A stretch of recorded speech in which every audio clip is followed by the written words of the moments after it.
नमस्कार बच्चों, मैं डॉक्टर रीता सिंह चौधरी स्वागत करती हूं आपका राजस्थान सरकार और वेदांता के CSR इनिशिएटिव ई कक्षा में, जिसके टेक्निकल पार्टनर है मिशन ज्ञान।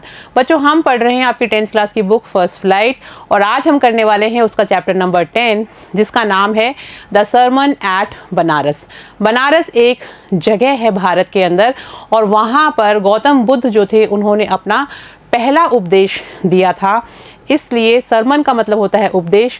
तो वो जो पहला उपदेश उन्होंने बनारस में दिया उसके बारे में आज हम इस पूरे चैप्टर में जानकारी प्राप्त करेंगे। कौन थे गौतम बुद्ध और किस तरह से ये जो उपदेश दिया गया, ये क्यों दिया गया, कहाँ उनको ज्ञान की प्राप्ति हुई, ये सब हम पढ़ेंगे इस चैप्टर में। तो चलिए स्टार्ट करते हैं चैप्टर को। Gautam Buddha 563 BC to 483 BC began life as a prince named Siddharth Gautam in northern India। यानी कि जिनके बारे में आज हम पढ़ने वाले हैं उनका नाम है गौतम बुद्ध और 563 BC से लेके 483 BC के दौरान उनका जन्म और मृत्यु का समय है। उन्होंने अपना जो जीवन है वो शुरू किया था एक राजकुमार के रूप में और उनका नाम था सिद्धार्थ गौतम। इसको आप याद रखिएगा कि जो गौतम बुद्ध हैं उनका नाम क्या है, सिद्धार्थ गौतम है और उत्तरी भारत में उन्होंने अपना जीवन शुरू किया था। At 12, he was sent away for schooling in the Hindu sacred scriptures and 4 years later he returned home to marry a princess। अब हम पहले उनके बारे में जान रहे हैं कि कहाँ उनका जन्म हुआ, कहाँ से उन्होंने जो अपनी पढ़ाई की और फिर उनका जो विवाह हुआ वो किस उम्र में हुआ। तो देखते हैं। At 12 यानी जब वो 12 साल की उम्र के थे, he was sent away for schooling। तो उन्हें विद्यालय ज्ञान यानी विद्यालय की जो शिक्षा होती है उसको प्राप्त करने के लिए in the Hindu sacred scriptures, और किस चीज़ में वो ज्ञान प्राप्त करना चाहते थे, कौन सी शिक्षा लेना चाहते थे। सेक्रेड का मतलब होता है पवित्र और स्क्रिप्चर्स का मतलब होता है धर्म ग्रंथ। तो हिंदू पवित्र जो धर्म ग्रंथ थे उनकी शिक्षा लेने के लिए उनको भेजा गया विद्यालय में। And 4 years later he returned, और वहाँ पे ये शिक्षा प्राप्त करके 4 साल के बाद में ये वापस आए। Return home to marry a princess, और जब वो वापस आए तो उन्होंने वहाँ पर आने के बाद में एक राजकुमारी से शादी करी। यानी कि जब वो 12 साल के थे तब उनको बाहर भेजा गया शिक्षा लेने के लिए, धर्म ग्रंथों की, पवित्र हिंदू धर्म ग्रंथ जो हैं उनकी शिक्षा लेने के लिए भेजा गया और उसके 4 साल के बाद में वो एक राजकुमारी से विवाह करने के लिए वापस आ गए शिक्षा प्राप्त करने के बाद। They had a son and lived for 10 years। उसके बाद में उनकी शादी के बाद में उनके एक पुत्र प्राप्ति हुई और उस बेटे के साथ वो आराम से 10 साल तक रहे। एज बिफिटेड रॉयल्टी, बिफिटेड रॉयल्टी यानी बहुत ही उपयुक्त राजसत्ता, यानी जो उनको राज सिंहासन प्राप्त हुआ, वो एक राजकुमार थे, एक राजा के बेटे थे और उन्होंने शादी कर ली और उनका एक बेटा हुआ। उसके साथ वो एकदम राजसी जो ठाट बाट होते हैं उनके साथ उन्होंने अपना जीवन यापन किया 10 साल तक। At about the age of 25, the prince, heretofore shielded from the sufferings of the world, while out hunting, chanced upon a sick man, then an aged man, then a funeral procession, and finally a monk begging for alms। अब आप लोगों ने अगर गौतम बुद्ध की कहानी पढ़ी हो तो ये जो सिद्धार्थ गौतम थे ये एक राजकुमार थे। उसके बाद में क्या हुआ कि जब ये 25 साल के हुए तब तक इनको उस राज्य में कहीं पर भी दुखों के साथ इनका संपर्क नहीं हुआ, क्योंकि एक राजसी ठाट बाट में रहते थे। तो पहली बार जब ये एक बार शिकार करने गए तो इन्होंने कुछ ऐसे नज़ारे देखे जिससे कि इनका जो मन है वो बहुत ज़्यादा विचलित हो गया। और वहाँ पे इन्होंने क्या क्या देखा, इन्होंने वहाँ पर एक बीमार व्यक्ति को देखा, एक मृत्यु उन्होंने अपनी आंखों से पहली बार देखी और भी बहुत सारे अनुभव जो उन्होंने रास्ते में किए, जिसके कारण कि उनका जो मन है वो बहुत ज़्यादा दुखी हो गया। और फिर वो ज्ञान की प्राप्ति के लिए, इन चीज़ों को समझने के लिए ये सारा जो राजसी ठाट बाट था इसको छोड़ के ज्ञान की तलाश में निकल गए। तो बीमार व्यक्ति को जब उन्होंने देखा, उसकी जो दुख देखे, पीड़ाएं देखी, उनको बड़ा तकलीफ हुई उसको देख के। जब मृत्यु से उनका सामना हुआ उसको देख के भी वो समझ नहीं पाए कि ये क्या है। बूढ़े व्यक्ति को जब उन्होंने देखा तो उसको भी वो देख के समझ नहीं पाए कि ये क्या है। जब उन्होंने एक मॉन्क भिक्षु को देखा कि वो भिक्षा मांग रहा है तो उसको भी वो समझ नहीं पाए, क्योंकि इन सब चीज़ों से वो अनभिज्ञ थे। चलिए देखते हैं।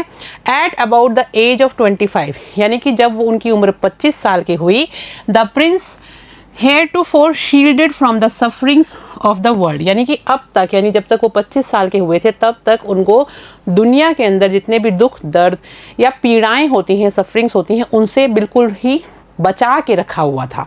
क्योंकि राजा के बेटे थे तो उस तरह के उनको कभी नज़ारे देखने को नहीं मिले थे। उनको प्रिजर्व करके यानी बचा के रखा था इस तरह के दृश्यों से। वाइल आउट हंटिंग, उसके बाद में एक बार क्या हुआ, जब वो शिकार करने के लिए अपने महल से बाहर निकले, chanced upon a sick man, तब उन्होंने एक बीमार आदमी को पहली बार देखा। देन एन एजेड मैन, उसके बाद में उन्होंने एक बूढ़े आदमी को देखा।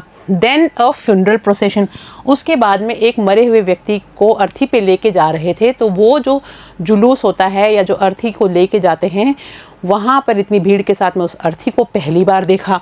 And finally a monk begging for arms, और फिर आखिरकार उन्होंने एक भिक्षु देखा जो कि भिक्षा मांग रहा था।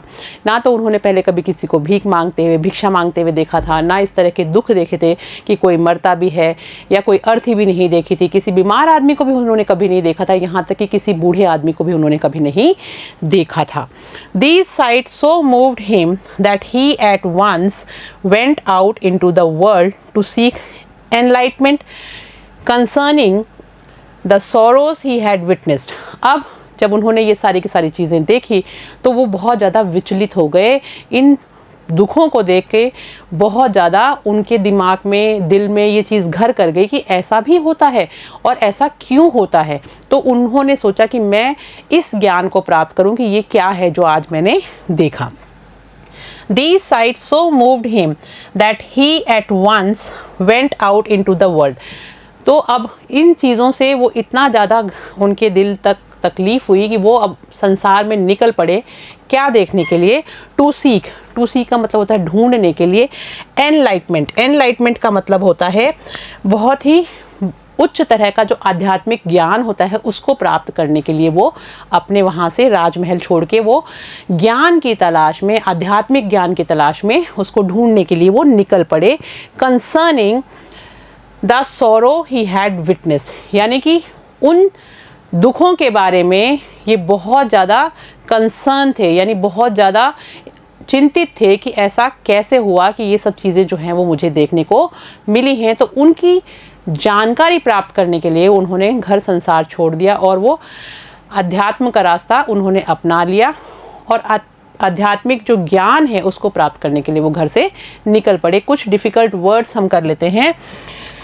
हेretofore का मतलब होता है वर्तमान समय तक, यानी अब तक। जैसा कि हमने यहाँ देखा, heretofore shielded from the sufferings of the world, यानी कि अब तक उनको बचा के रखा गया था इन पीड़ाओं से, इन तकलीफ़ों से। शील्डेड का मतलब होता है परिरक्षित करना, यानी बचा कर रखना। चांस्ड अपॉन का मतलब होता है संयोग से सामने आना, क्योंकि उनको इन सब चीज़ों से बचा के रखा गया था, लेकिन जब वो शिकार पर निकले तो अचानक उनके सामने ये सब चीज़ें उनको दिखाई दी। फ्यूनरल प्रोसेशन का मतलब होता है मृतक की अंतिम संस्कार यात्रा। मॉन्क का मतलब होता है सन्यासी या भिक्षु। बेगिंग फॉर आर्म्स यानी भिक्षा मांगते हुए। एंड एनलाइटमेंट का मैंने आपको बताया उच्च आध्यात्मिक ज्ञान की एक अवस्था की, यानी अब जब उन्होंने ये सब चीज़ें देखी और इन पीड़ाओं को वो सहन नहीं कर पाए तो वो अब ज्ञान की तलाश में, यानी आध्यात्मिक ज्ञान की तलाश में घर संसार परिवार सब कुछ छोड़ के, अपने घर को छोड़ के निकल पड़े कि मुझे तो अब इस ज्ञान को प्राप्त करना है कि ये सब क्यों होता है। He wandered for 7 years, और उसके बाद में जब उन्होंने वो सारा राजसी ठाट बाट छोड़ दिया तो वो 7 साल तक घूमते रहे। एंड फाइनली, और आखिरकार, sat down under a people tree. आप इसको याद रखिएगा कि वो 7 साल तक इस आध्यात्मिक ज्ञान की तलाश में ढूंढते रहे, उनको नहीं मिला। फिर आखिर में उन्होंने क्या किया कि वो एक पीपल के पेड़ के नीचे बैठ गए। Where he were to stay until enlightenment came, और वहाँ पर उन्होंने कसम खा ली यानी शपथ ले ली कि मैं यहाँ से तब तक नहीं उठूँगा जब तक कि मुझे आत्मज्ञान या आध्यात्मिक ज्ञान ना हो जाए, यानी ज्ञानोदय जब तक मेरा नहीं होगा तब तक मैं इस पीपल के पेड़ से नहीं उठूँगा। एनलाइटेंड आफ्टर 7 days, और जब वो वहाँ पे उस पेड़ के नीचे बैठे, पीपल के पेड़ के नीचे, तो 7 दिन के बाद में उनको ज्ञानोदय प्राप्त हुआ, यानी उन्हें ज्ञान की प्राप्ति हुई। He renamed the tree the Bodhi tree, और उसके बाद में उस जो पीपल के पेड़ के नीचे जो बैठे थे उसका उन्होंने नामकरण किया, यानी उसको उन्होंने बोधि ट्री के नाम से यानी बोध वृक्ष के नाम से उसका नामकरण कर दिया कि मुझे यहाँ पर आध्यात्मिक ज्ञान प्राप्त हुआ है, ज्ञानोदय हुआ है मेरा, तो इस पेड़ को मैं बुद्ध ट्री के नाम से यानी बौद्ध ट्री के नाम से, बौद्ध पेड़ के नाम से, बौद्ध वृक्ष के नाम से आज इसको घोषित करता हूँ और सब लोग इसको इसी नाम से जानेंगे, ट्री ऑफ विजडम। और वो कौन सा पेड़ था? वो ज्ञान का पेड़ था, क्योंकि उसके नीचे बैठ के उनको ज्ञान की प्राप्ति हुई थी। एंड बिगिन टू टीच, और वहाँ बैठ के उन्होंने पढ़ाना शुरू कर दिया, यानी वो जो ज्ञान उनको प्राप्त हुआ था उसको बांटना शुरू कर दिया, उसके बारे में जानकारी देनी शुरू कर दी, लोगों को बताना शुरू कर दिया कि क्या ज्ञान उनको मिला है। And to share his new understanding, और उन्होंने क्या बांटना शुरू किया कि जो नया उनको चीज़ समझ में आई थी, अंडरस्टैंडिंग्स के मतलब होता है कोई चीज़ के बारे में जानकारी प्राप्त होना, तो नई जो चीज़ जानकारी उनको प्राप्त हुई थी उसको उन्होंने लोगों के साथ बांटना शुरू कर दिया, यानी जो वो जीवन और मृत्यु के बारे में समझ गए थे उस ज्ञान को उन्होंने लोगों के साथ बांटना शुरू कर दिया, यानी जो उनकी जो नई समझ हुई थी उस पेड़ के नीचे जब उनको ज्ञान की प्राप्ति हुई तो जिस नई समझ से उनका परिचय हुआ उस समझ को उन्होंने लोगों को समझाना शुरू कर दिया। At that point he became known as the Buddha, और उस समय यानी उस बिंदु पर वो जाने लगे किसके नाम से? बुद्ध के नाम से जाने लगे। द अवेकेंड बुद्ध का मतलब होता है वो जिसको जो जागृत हो गया हो, अवेकेंड का मतलब होता है जागृत हो जाना, बुद्ध यानी जागृत हो जाना, तो उनको बुद्ध नाम से जाना जाने लगा क्योंकि वो जागृत हो गए थे, उनको ज्ञान की प्राप्ति हो गई थी। और द एनलाइटेंड, और या फिर हम उसको कह सकते हैं जिसको अध्यात्म की प्राप्ति हो गई हो, ज्ञानोदय जिसका हो गया हो। The Buddha preached his first sermon, preach का मतलब होता है देना, यानी टीचिंग्स, यानी अपनी जो ज्ञान है उसको जब उन्होंने दिया, यानी लोगों को जब बांटा, समझाया, उसके लिए हम यूज़ करते हैं preach. The Buddha preached his first sermon, sermon का मतलब होता है उपदेश, तो बुद्ध ने जो सबसे पहला अपना जो उपदेश दिया at the city of Banaras, वो उन्होंने कहाँ पर दिया? ये आपको याद रखना है कि पहला जो उपदेश दिया था गौतम बुद्ध ने वो उन्होंने बनारस शहर में दिया था। Most Holi of the dipping places on the river Ganges, Ganges का मतलब होता है गंगा नदी के बारे में बात हो रही है, रिवर यानी नदी, तो मोस्ट होली यानी बहुत ही ज़्यादा पवित्र जगह है ये, ऑफ द डिपिंग प्लेसेस जहाँ पे लोग डुबकी लगाने यानी स्नान करने जाते हैं, पवित्र जगह है, पवित्र नदी है, ऑन द रिवर गैंजेस यानी जो गंगा नदी है उसके किनारे पर एक शहर बसा हुआ है और इस गंगा नदी को बहुत पवित्र माना जाता है, लोग यहाँ पर डुबकी लगाने जाते हैं, अपने पाप धोने जाते हैं, कह सकते हैं कि इसमें जाके आदमी जो है उसको बहुत संतुष्टि मिलती है और उसके जीवन में काफ़ी परिवर्तन आते हैं, ऐसे लोगों का मानना है। तो कहते हैं डुबकी लगाने के लिए जो पवित्र नदी है, नदी गंगा जिसकी हम बात कर रहे हैं, उसके किनारे पे बसा हुआ ये शहर है जिसका नाम है बनारस, और वहाँ पर गौतम बुद्ध ने अपना पहला उपदेश दिया।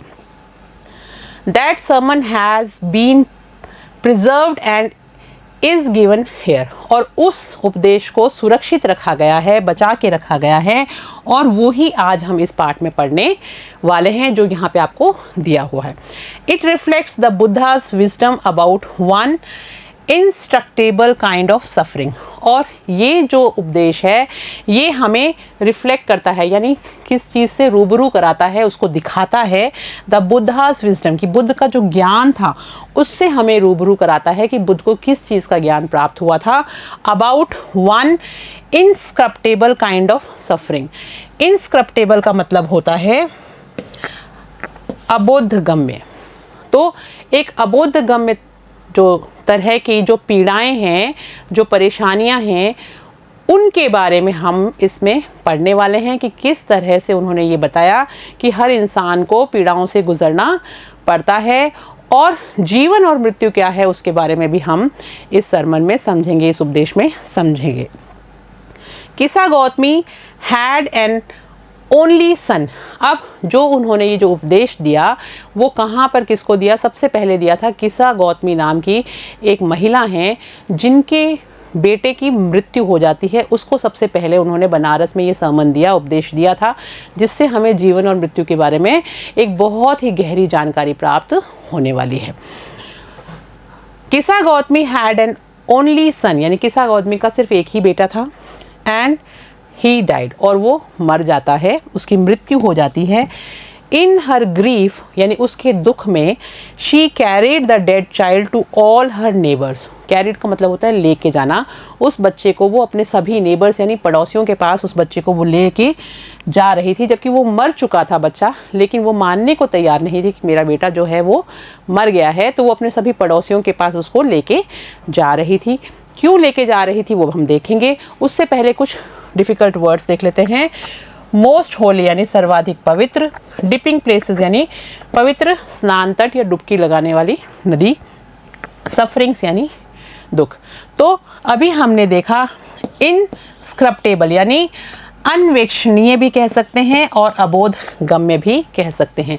तो ये जो पीड़ाएं हैं ये अबोध गम्य हैं, उसके बारे में ये पहला सरमन जो है, ये उपदेश जो है वो गौतम बुद्ध ने दिया बनारस नदी के किनारे, और दिया किसको? किसा गौतमी को। उसके एक ही बेटा था जो मर चुका था, लेकिन वो उस बेटे को अपने सभी पड़ोसियों के घर ले जा रही थी और क्या कर रही थी? आस्किंग देम फॉर मेडिसिन, और वो उनसे कह रही थी कि कोई मुझे औषधि दे दो, यानी कोई मुझे दवाई दे दो कि मेरा बेटा ठीक हो जाए। एंड द पीपल सेड, और जो लोग थे उन्होंने कहा, she has lost her senses, कि इसने अपना मानसिक संतुलन जो है वो खो दिया है, ये अपने आपे में नहीं है, ये महिला जो है बेटे की मृत्यु के कारण अपना होश खो चुकी है। द बॉय इज़ डेड, क्योंकि जो लड़का है वो मर चुका है और ये उस चीज़ को समझ नहीं रही है, तो वो जो अपनी समझ है उसको खो चुकी है। सभी पड़ोसियों ने उसको यही समझाने की कोशिश करी। At length Kisa Gotami met a man who replied to her request, और उसके बाद में थोड़ी दूर जाने पे किसा गौतमी को एक व्यक्ति मिलता है और वो जवाब देता है टू हर रिक्वेस्ट, उसकी जो विनती थी उसके जवाब में वो कहता है, I cannot give thee medicine for thy child but I know a physician who can. वो कहता है कि मैं आपके बच्चे के लिए आपको दवाई तो नहीं दे सकता, लेकिन मैं एक फिजिशियन यानी एक चिकित्सक को, एक डॉक्टर को जानता हूँ जो आपकी मदद कर सकता है। हु कैन, जो आपको दवाई दे सकता है या आपकी जो परेशानी है उसका निवारण कर सकता है।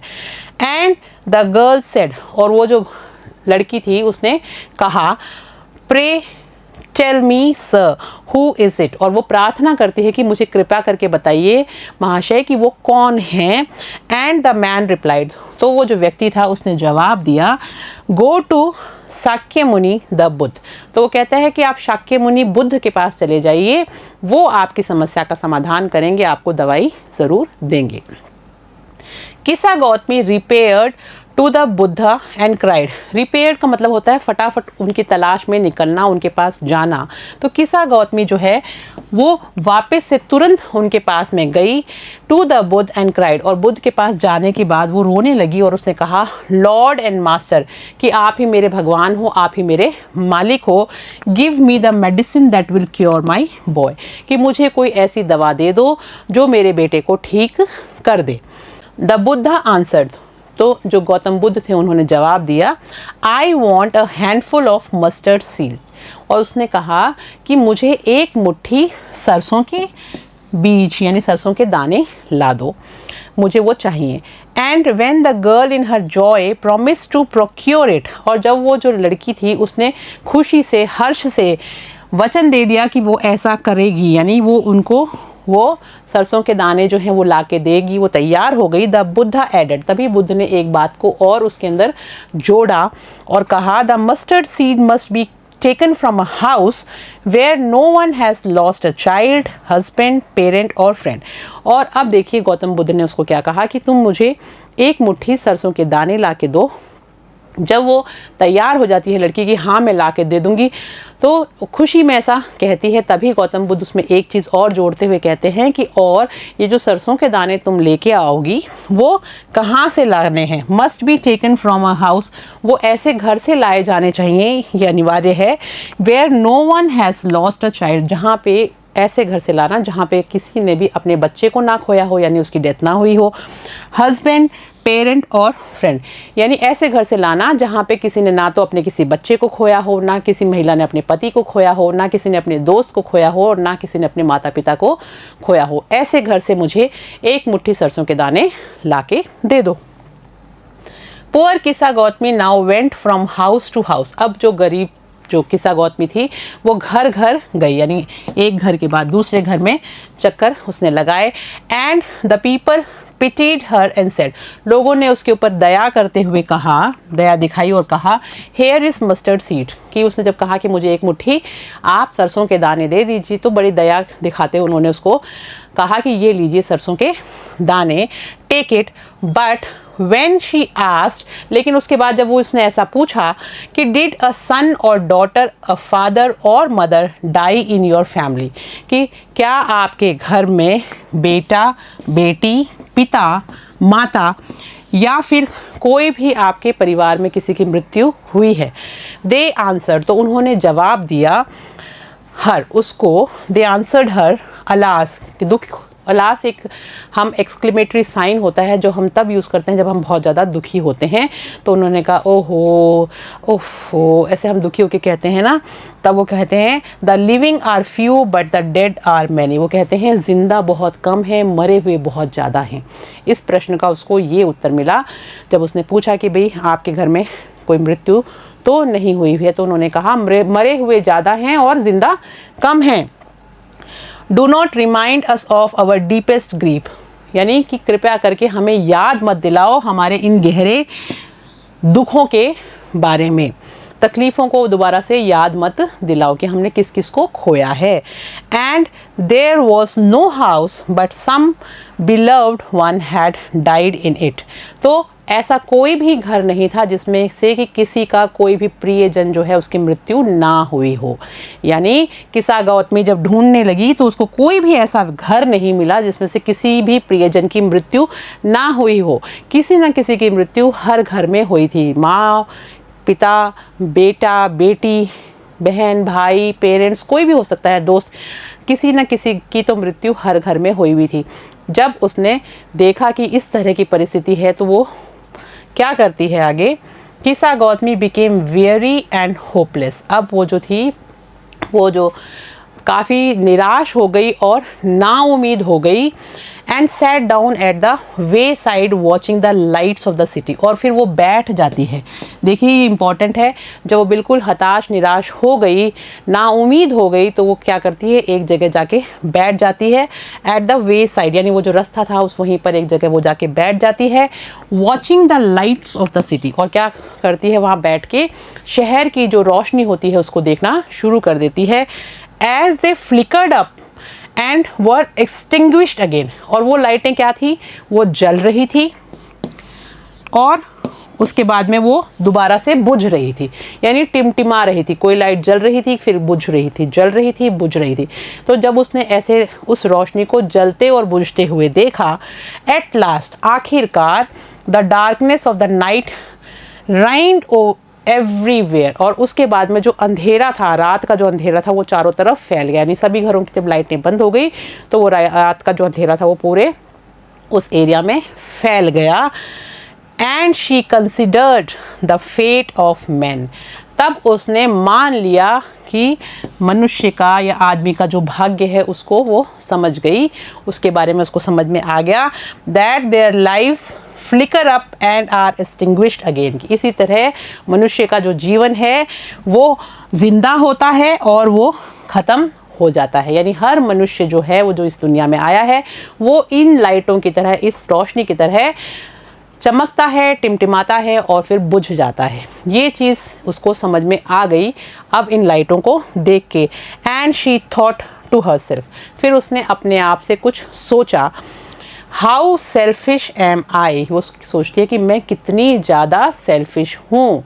सेल्फिश का मतलब होता है अपने बारे में ही सोचने वाला व्यक्ति, यानी मैं कितनी ज़्यादा स्वार्थी हूँ। वो ऐसे सोचने लगे कि मैं कितनी स्वार्थी हूँ कि मैं अपने बारे में ही सोच रही हूँ। इस दुनिया में तो सभी लोगों ने किसी न किसी को खोया है और ये मृत्यु तो आनी ही है। जीवन है तो मृत्यु आएगी ही आएगी। जिस तरह से रोशनी होती है और वो बुझती ही बुझती है, अब वो रहस्य उसको समझ में आ गया जो गौतम बुद्ध उसको समझाना चाहते थे। क्यों? जब वो पूरे शहर में घूम के आ गई और बैठ गई, उसको कहीं कोई ऐसा घर नहीं मिला जिसमें किसी की मृत्यु ना हुई हो। और वो जब निराश होके और हताश होके बैठ जाती है और शहर की तरफ देखती है, उस रोशनी को देखती है, तो उसे समझ में आता है कि अभी ये जो रोशनी है ये टिमटिमा रही है, जल रही है और बुझ रही है और उसके बाद में घना अंधेरा हो जाएगा। यानी ये संसार भी ऐसा ही है, इसमें मनुष्य जीवन लेता है और उसकी मृत्यु भी निश्चित ही है। फ्लिकर्ड अप का मतलब होता है टिमटिमाई, जन्म लिया। एक्सटिंग्विश का मतलब होता है बुझ गई या मर गई। चलिए देखें आगे।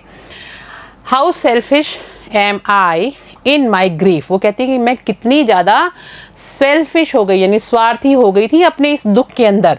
बेटे की मृत्यु के कारण वो जो दुखी थी तो उसमें वो कितनी ज़्यादा स्वार्थी हो गई थी। Death is common to all, ये जो मृत्यु है ये सभी के लिए इकसार है, एक जैसी ही है सबके लिए। Yet in this valley of desolation, और इस घाटी के अंदर, वैली ऑफ डेसोल्यूशन का मतलब है एक क्षेत्र जो गहन दुखों से भरा हुआ है। वैसे वैली का मतलब घाटी होता है, लेकिन इस जगह पे yet in this valley of desolation, यानी कि इस गहन दुख से भरे हुए क्षेत्र में देयर इज अ पाथ, यहाँ पर एक ही रास्ता है, that leads him to immortality, जो कि उसको अमरता की तरफ ले जा सकता है।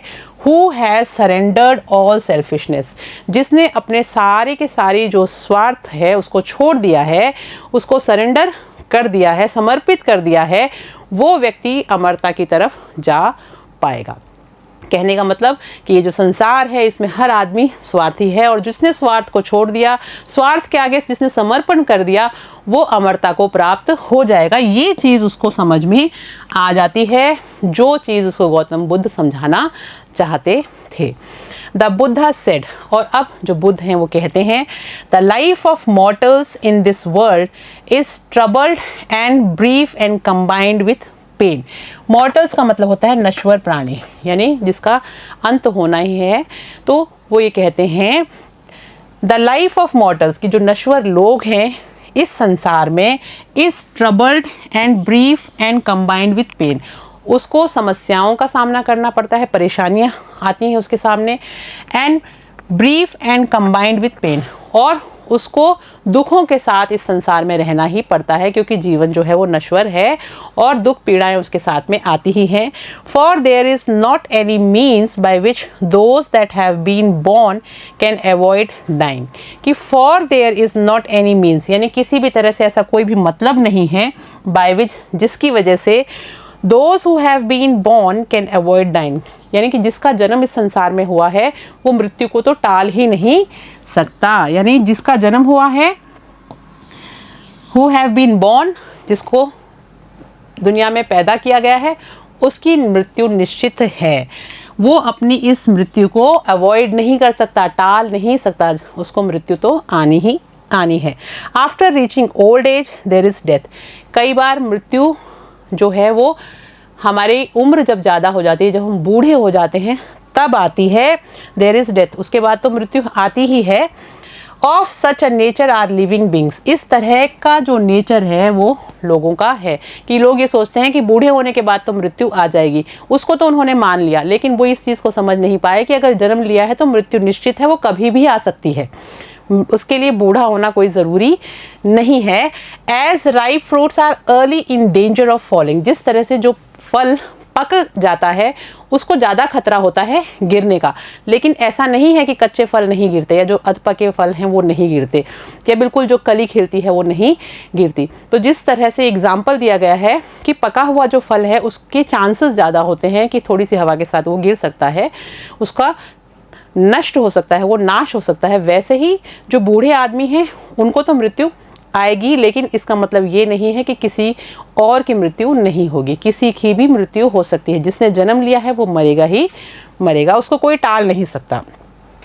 एज राइप फ्रूट्स, यानी जिस तरह से जो पके हुए फल है, आर अर्ली इन डेंजर, उनको ज़्यादा खतरा है गिरने का यानी मरने का। So mortals when born are always in danger of death, तो जो नाशवान व्यक्ति हैं, जिनका नाश होना ही है, वो हमेशा ही इस मृत्यु का जो खतरा है, इस खतरे से भरे रहते हैं।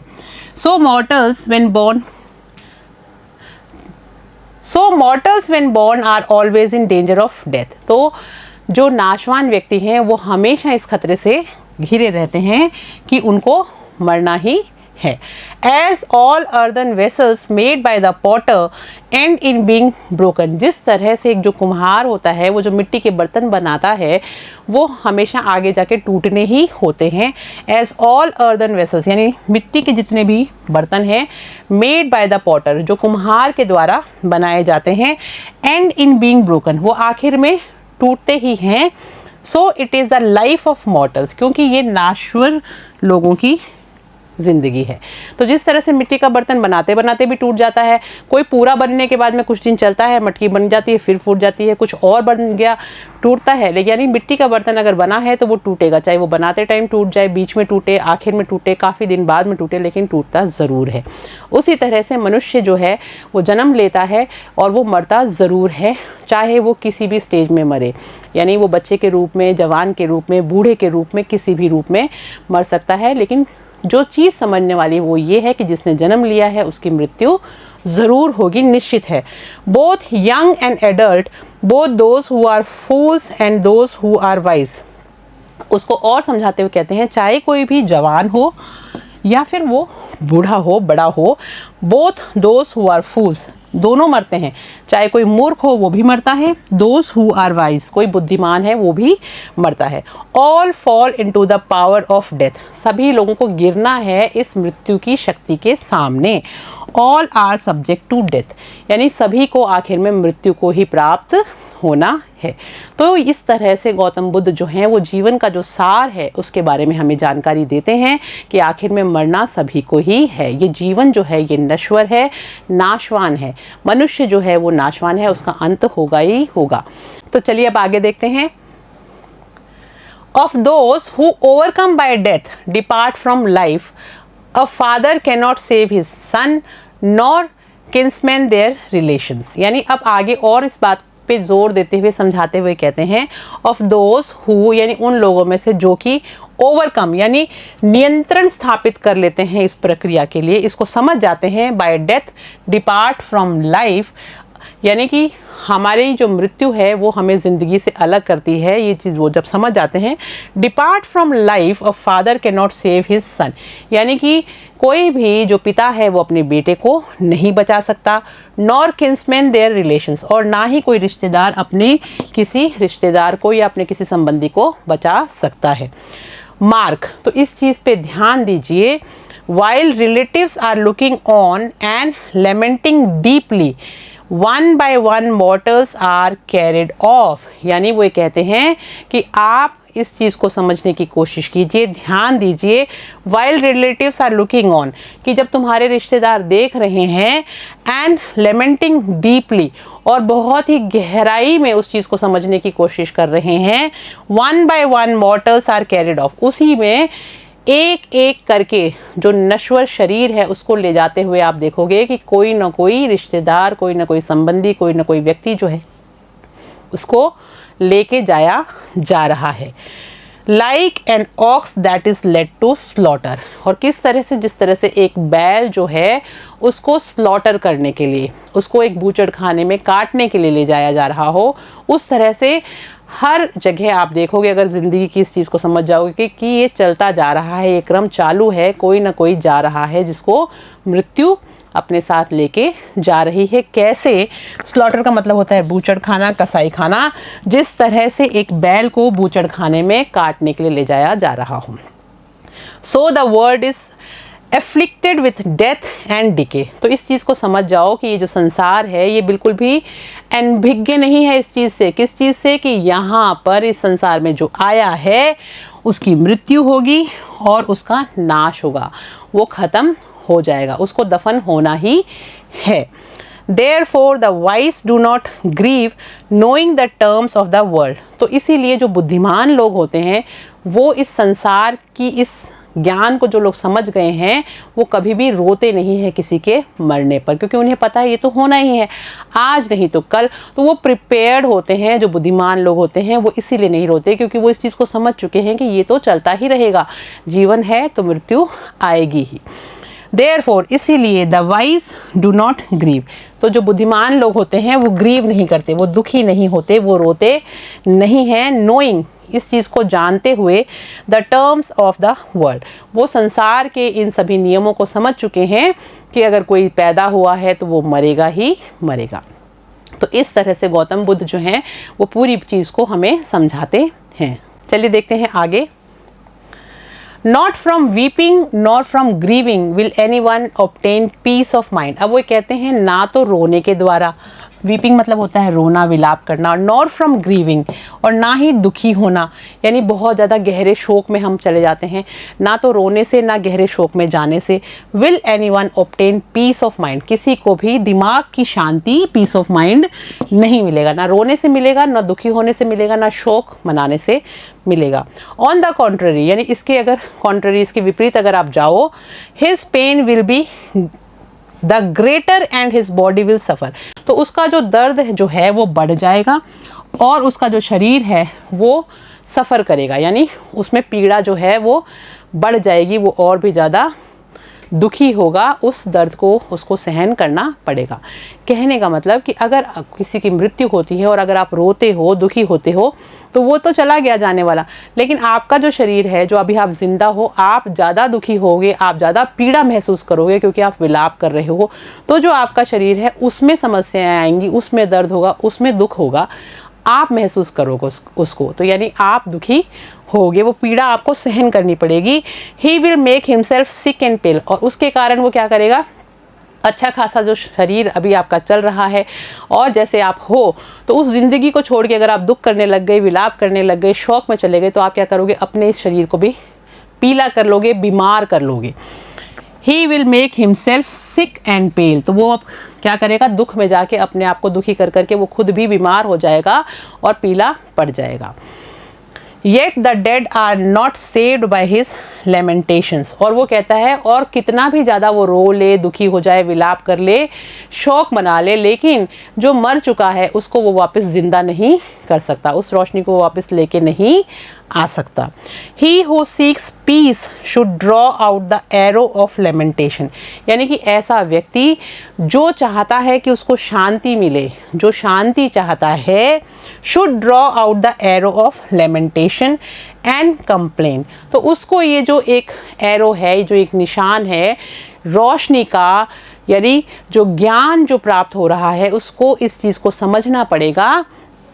एंड कंप्लेंट्स, और वो जो शिकायतें करता रहता है वो उसको बंद करनी पड़ेगी, उसको ये चीज़ समझनी पड़ेगी कि एक ऐसी रोशनी है, एक ऐसा ज्ञान है जिसको वो अपने पास नहीं रख सकता, कि मृत्यु तो आनी ही आनी है, आप उसको रोक नहीं सकते हो, आप उसके लिए कोई शिकायत भी नहीं कर सकते हो। एंड ग्रीफ, और ना ही आप उसके लिए रोना चाहिए आपको, क्योंकि उससे कोई भी चीज़ जो है वापस नहीं आएगी। He who seeks peace should draw out the arrow of lamentation and complaint and grief, यानी जिसको शांति चाहिए उसको इन सब चीज़ों से दूर होना पड़ेगा, उसको समझना पड़ेगा कि ना रोने से कुछ होने वाला है, ना विलाप करने से कुछ होने वाला है। अगर मुझे दिमाग की शांति चाहिए तो मैं अगर रोऊंगा नहीं, दुखी नहीं होऊंगा, विलाप नहीं करूंगा, इस रहस्य को समझ लूंगा कि जीवन के बाद मृत्यु आती ही है, तो मेरा दिमाग जो है वो शांत रहेगा और मैं अपने आप को तकलीफ भी नहीं दूंगा।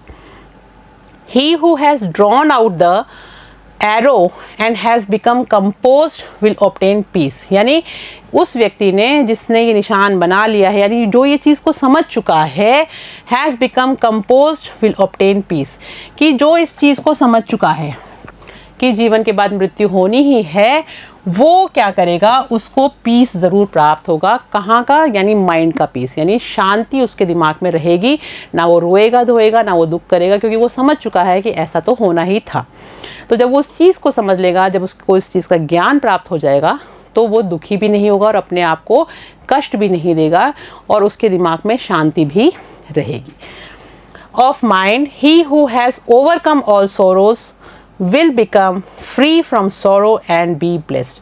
तो ऐसा व्यक्ति, अगर आपको मानसिक शांति चाहिए तो आपको इस निशान को समझना पड़ेगा, यानी इस बात को समझना पड़ेगा कि जीवन है तो मृत्यु आएगी ही आएगी। अपने आप को दुखी मत करो कि ऐसा क्यों हुआ, क्योंकि गया हुआ कभी वापस नहीं आ सकता। जिस तरह से रोशनी चलती है और बुझ जाती है, आप उसको नहीं ला सकते उस रोशनी को।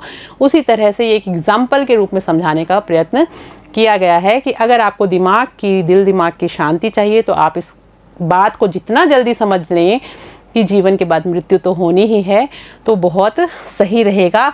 अगर आपको if you want to obtain, यानी and has become composed will obtain peace of mind, यानी जो इस चीज़ को समझ चुका है उसको दिमागी शांति ज़रूर मिलेगी। He who has overcome all sorrow, जिसने सारे के सारे जो दुख हैं उनको ओवरकम कर लिया, यानी उनसे वो बाहर आ गया है, समझ चुका है, वो ज़िंदगी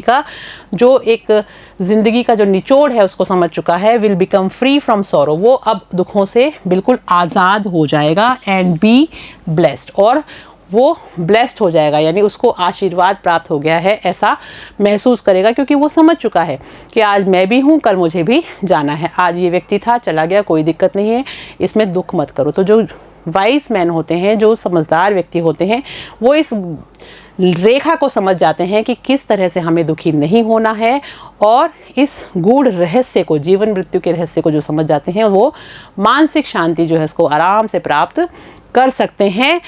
will become free from sorrow, वो दुखों से आज़ाद हो जाएंगे। एंड बी ब्लेस्ड, और आशीर्वाद के पात्र होंगे।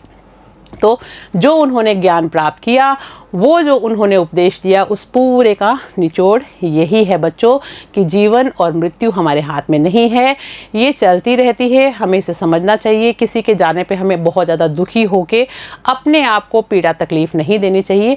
हमें अपने कर्म करते रहना चाहिए, क्योंकि कभी ना कभी हमारा भी नंबर आएगा ही, आज नहीं तो कल।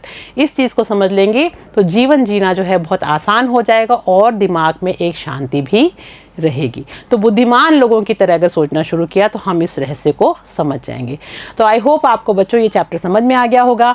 अब हम मिलेंगे नेक्स्ट क्लास में, तब तक आप लोग पढ़िएगा। Thank you.